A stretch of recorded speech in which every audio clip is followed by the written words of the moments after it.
ஒரே ஒரு 5 லிட்டர் இதய மந்த்ரா கடல் எண்ணெய் பேக் ஒரு மாசம் முழுசுக்கும் அத்தனை சமையல முடிச்சு விடலாம். இதய மந்த்ரா. பத்திரிகை சகோதரர்களுக்கு மதிய வணக்கங்கள்.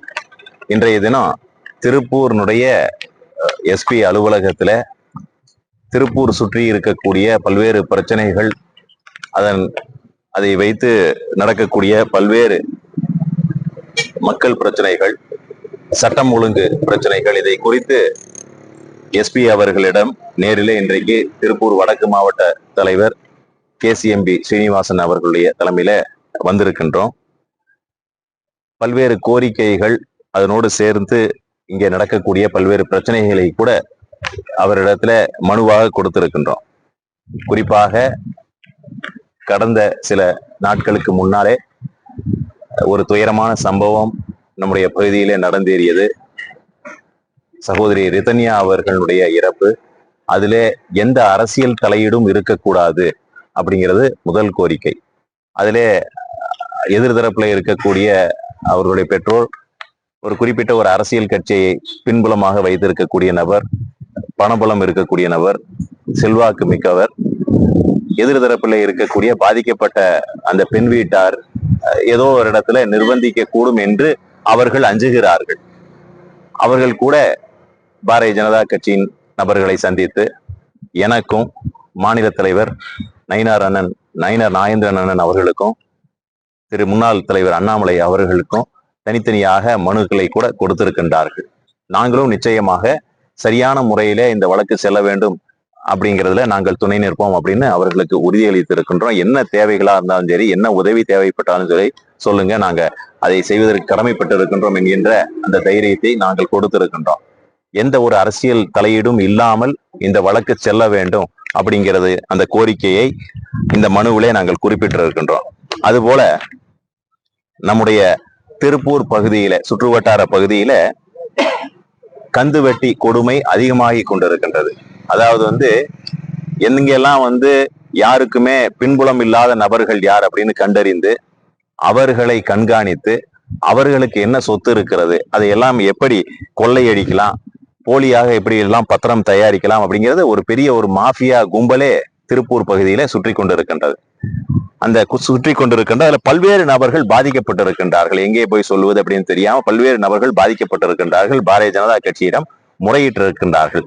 அதையும் கூட எஸ்பி அவர்களிடம் நாம் கொடுத்திருக்கின்றோம். இதை நிச்சயமாக நீங்கள் கண்காணித்து நடவடிக்கை எடுக்க வேண்டும் என்று சொல்லி இருக்கின்றோம். நேற்றைய முன்தினம் அதிமுகவினுடைய IT பிரிவு நிர்வாகி தற்கொலை செய்து கொண்டிருக்கின்றார். அதற்கு காரணம் திமுகவினுடைய பொறுப்பாளர்கள், மதுரை மண்டலத்தினுடைய பொறுப்பாளர் மணிமாறன், மீனவர் அணியினுடைய மதுரை தெற்கு மண்டலத்தினுடைய பொறுப்பாளர் முத்துக்குமார்.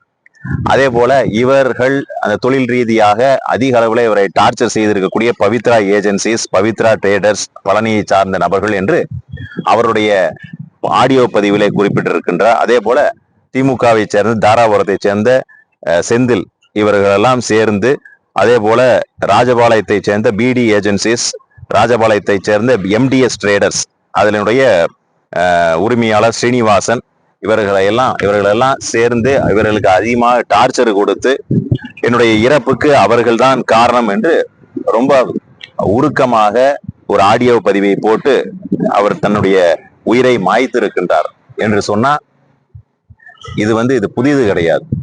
அதனோடு சேர்த்து பாரதிய ஜனதா கட்சியினுடைய கோரிக்கை என்னவென்று சொன்னால், நம்முடைய பகுதியில குறிப்பாக திருப்பூரை மையமாக வைத்து இது போன்ற பல்வேறு பிரச்சனைகள் தொடர்ந்து வந்து கொண்டிருக்கின்றன. இதற்கு முற்றுப்புள்ளி வைக்க வேண்டும்.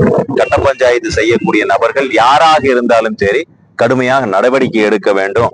இதுல தொடர்பு இருக்கக்கூடிய அவர் குறிப்பிட்டிருக்கக்கூடிய அத்தனை நபர்கள் மீதும் கடுமையான நடவடிக்கை எடுக்க வேண்டும் அப்படிங்கிறதை கூட இந்த மனுவிலே சொல்லி இருக்கின்றோம். அதுபோக பங்களாதேஷனுடைய பிரச்சனை, திருப்பூர்ல அதிகமாக பிரச்சனைகள் வந்து கொண்டிருக்கக்கூடிய பிரச்சனை, இனிமேலும் மேற்கொண்டு வரக்கூடிய ஒரு மிகப்பெரிய பிரச்சனை, வெளிநாட்டிலே இருந்து இங்கே தங்கி போலியாக பல்வேறு ஆவணங்களை தயாரித்து இங்கே பிரச்சனைகளை செய்வதற்காக காத்து கொண்டிருக்கக்கூடிய நபர்கள் என்றுதான் சொல்ல வேண்டும். ஏனென்று சொன்னால் திருப்பூர் ஏற்றுமதி மட்டும் கிடையாது, உள்நாட்டிலே இருக்கக்கூடிய தேவைகளை அதிகமாக பூர்த்தி செய்யக்கூடிய ஒரு மாவட்டம் திருப்பூர் மாவட்டம். தமிழகத்திலே நிதி பங்களிப்பு, வரி பங்களிப்பு எல்லாமே வந்து தமிழகத்திலே அதிகமாக கொடுத்து கொண்டிருக்கக்கூடிய ஊர் நம்முடைய திருப்பூர் மாவட்டம். அதனால அந்த முன்னேற்றத்தை கெடுக்க வேண்டும் அப்படின்னு சொல்லி பல்வேறு வெளிநாட்டினுடைய சதிகள் இதுல அடங்கி இருக்கிறது. ஒரு சின்ன பிரச்சனை நடந்து விட்டது என்று சொன்னா முழுமையாக தொழில்கள் பாதிக்கப்படும். அதனால ஏதோ வெளிநாட்டுக்காரன் இங்க வந்து தங்கி இருக்கின்றான், அவன் வந்து லேபர் வந்து சீப்பா இருக்குது, சம்பளம் கம்மியா கொடுத்து அப்படியே வச்சுக்கலாம் அப்படின்னு நினைத்து சில கம்பெனி நடத்தக்கூடிய சில நபர்கள் அதை வெளியே சொல்லாமல் இங்கே இருக்கக்கூடிய வருவாய்த்துறை சார்ந்த நபர்கள், இங்கே இருக்கக்கூடிய காவல்துறையினுடைய சார்ந்த சில நபர்களோடு, எல்லாத்தையும் சொல்லல, சில நபர்களோட சேர்ந்து ஒரு கூட்டு சதி செய்து அவங்களுடைய பூரா ஐடி கார்டெல்லாம் மாத்தி இங்கேயே தங்க வச்சு இந்த பிரச்சனைகள் இனி எதிர்வரக்கூடிய பிரச்சனை என்னன்னே தெரியாத அளவுக்கு அவங்களுடைய கற்பனை செய்து சென்று கொண்டிருக்கின்றது. அதனால இது அத்தனையுமே குறிப்பாக எல்லா தொழில் நிறுவனத்தினுடைய எல்லா நபர்களையும் 50 தொழிலாளர்களுக்கு மேல் வைத்திருக்கக்கூடிய எல்லா நிறுவனங்களையும் அழைத்து உங்களுடைய நிறுவனத்திலே வேலை செய்யக்கூடிய நபர்கள் சரியான நபர்கள் தானா, நம்முடைய இந்திய நாட்டை சேர்ந்தவர்கள் தானா, போலியாக ஏதாவது அவர்கள் அடையாளம் வைத்திருக்கின்றார்களா, அப்படியெல்லாம் தயவு செய்து நீங்கள் இதை கண்காணிக்க வேண்டும் அப்படின்னு நம்ம சொல்லி இருக்கின்றோம். இங்கே வெளி மாநிலத்திலே சார்ந்த நபர்கள், வெளிநாட்டை சார்ந்த சில நபர்கள் சதி திட்டம் தீட்டுவதற்காக பல்வேறு கோணத்திலே அவர்கள் செயல்படுவதற்கான வாய்ப்பு இருக்கின்றது அப்படிங்கிற செய்தி எங்களுக்கு கிடைத்திருக்கின்றது. அதையும் கூட எஸ்பி அவர்களிடத்துல அந்த மனுவிலே குறிப்பிட்டிருக்கின்றோம். அதனால இது அத்தனையும் கலந்து ஒரு மனுவை நாங்கள் கொடுத்திருக்கின்றோம்.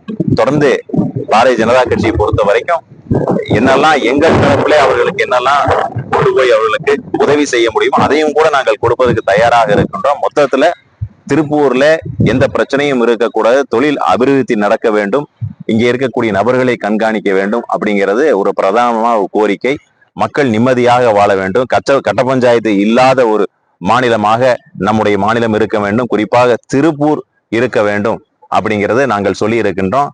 யாரெல்லாம் இந்த மாதிரி கட்ட பஞ்சாயத்து, நில அபகரிப்பு, போலி பத்திரம் தயாரிப்பது, சட்டம் ஒழுங்கு சீர்கேட்டில இனிமேல் ஈடுபடக்கூடிய நபர்கள், அந்த முழு கேங்கு, இதெல்லாமே கஞ்சா விற்பனை, கள்ளச்சாராயம் விற்பனை, இதெல்லாமே ஏன்னா அதிகமாக வெளியூரினுடைய நபர்கள் வந்து தங்கக்கூடிய ஊர் திருப்பூர். மற்ற ஊர்களை விட தினந்தோறும் ஆயிரக்கணக்கான நபர்கள் பஸ்லயும் ட்ரெயின்லயும் மற்ற எல்லா இடங்களிலும் நேரடியாக சாலை மார்க்கமாக நேரடியாக திருப்பூருக்கு வேலை தேடி வந்து கொண்டிருக்கின்றார்கள். அதனால மிகுந்த அக்கறையோடு இந்த அரசாங்கம் விழிப்போடு செயல்பட வேண்டும் என்று அந்த மனுவிலே குறிப்பிட்டு நாங்கள் சொல்லி இருக்கின்றோம். உங்களுக்கு வேற ஏதாவது இருந்தா, சகோதரர் திண்டுக்கல்ல பாஜகவினுடைய நிர்வாகி நேற்றைக்கு படுகொலை செய்யப்பட்டிருக்கின்றார். சட்டம் ஒழுங்கு தொடர்ந்து, அதாவது தினந்தோறும் இன்னைக்கு 10 கொலை நடக்குமா அல்லது தினந்தோறும் 15 கொலை நடக்குமா அப்படிங்கிற கோணத்துல இன்றைக்கு தமிழகம் சென்று கொண்டு இருக்கின்றது. காவல்துறையின் மீது அதிகமான அழுத்தம் நம்ம பார்த்து கொண்டு இருக்கின்றோம். நம்முடைய அஜித் குமார் அவர்கள் எப்பேற்பட்ட வகையில அடித்து கொல்லப்பட்டார் அப்படிங்கிறது தமிழகமே பார்த்து கொண்டு இருக்கின்றது. அதனால புது இன்னைக்கு கூட செய்திகள் வந்து பார்த்துக்கணும் கூட, சிகரெட்ல சூடு போட்டு அவ்வளவு சித்திரவதை செய்திருக்கின்றார்கள் அப்படிங்கிற செய்தி வருகின்றது. நேற்றைக்கு பத்திரிகையாளர்களை சேலத்துல தாக்கி இருக்கின்றார்கள். எங்க கனிமாவள கொள்ளையை தடுக்க சென்ற பத்திரிகையாளர், உண்மையாலுமே சொல்றேன், முழுமையாக பத்திரிகையாளர்களுக்கு முழுமையாக துணை நிற்கக்கூடிய கட்சி பாரதிய ஜனதா கட்சி. கடுமையான கண்டனங்களை தெரிவித்துக் கொள்கின்றோம். அதுக்கு வந்து பத்திரிகையாளர்கள் அப்படின்னு சொன்னோம்னா அந்த பத்திரிகை துறையில ஓட்டுநராக வேலை செய்யக்கூடிய நபராக இருந்தாலும் சரி, அந்த பத்திரிகையாளராக தான் நாங்கள் கருதுகின்றோம். அவர்களை நேற்றைக்கு வந்து கனிம கொள்ளையை சுட்டிக்காட்டியதற்காக அங்கேயே தாக்குதல் நடத்தி இருக்கின்றார்கள். இதை வந்து வன்மையாக பாரதிய ஜனதா கட்சி கண்டிக்கின்றது. இதில் ஈடுபட்டு இருக்கக்கூடிய யாராக இருந்தாலும் சரி, அவர்கள் கடுமையான சட்டத்தின் கீழ் கைது செய்யப்பட வேண்டும். ஏனென்று சொன்னால் பத்திரிகையாளர்கள் நாங்க ஒரு புறம் மக்களுக்காக எப்படி சேவை செய்கின்றோமோ அதே போல உண்மையை வெளிக்கொண்டு வருகின்ற அந்த ஒரு உன்னதமான பணியை இரவு பகல் பாராமல், இன்னைக்கெல்லாம் வந்து நாங்க சொல்றதுக்கெல்லாம் எதுக்குமே எங்களுக்கு கூச்சம் கிடையாது.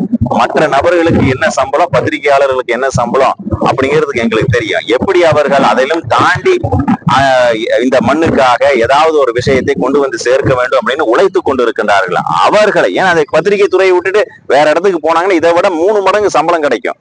ஆனா எவ்வளவு கம்மியா சம்பளம் கிடைக்குது, எவ்வளவு கஷ்டப்பட்டு இருக்கிறாங்கன்னு எங்களுக்கு தெரியும். இது 24/7 டியூட்டி. போனை வச்சுக்கிட்டே, தலகாணி பக்கத்திலேயே போனை வச்சுக்கிட்டே தூங்கணும்.